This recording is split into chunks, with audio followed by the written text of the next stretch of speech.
السلام عليكم ورحمة الله وبركاته. اللهم صل على سيدنا محمد. ما شاء الله تبارك الرحمن، ربي يبارك برزق الجميع. اخواني، نتكلم اليوم عن مرض خطير جدا اسمه الكوريزا. الكوريزا، تمام اخواني؟ الكوريزا هذا مرض خطير جدا يصيب الدواجن، هو اسبابه الرشح الزيادة.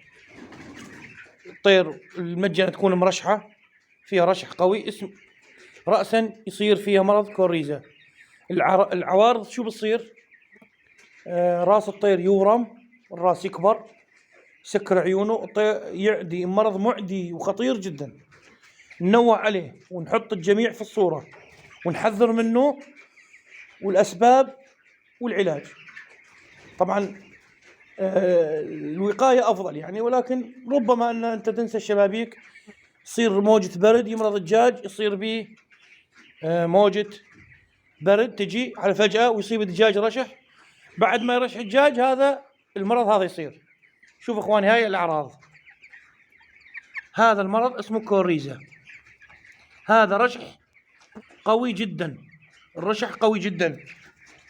تمام اخواني؟ علاجه بسيط، ولكن ينعزل الطير هذا، ينعزل كل شيء. طيور مريضة تنعزل، ما تحتي الدجاج البقية. هسه خالد راح يشوفنا شلون نعالج الطيور. يلا خالد. اخواني، هاي المي مي وملح. نعقم راس الطير، نغسل راس الطير نعقمه. شوف اخواني، هاي الطريقة، نعقم راس الطير وعيونه، مي وملح. تمام شباب؟ هذا هو علاج الكوريزا. بالإضافة من الصيدلية البيطرية تجيب دواء رشح. تمام؟ شايفين شباب شلون راسه يعني كبران من المرض قوي جدا. تعالوا شوفوا شباب، هاي مي وملح، تعقيم ان شاء الله الامور والطيب. طبعا مباشر اعزله، نعزل كل شيء طير مريض. طبعا يا شباب، هذا المرض نعيد ونكرر، هذا المرض معدي. تمام شباب؟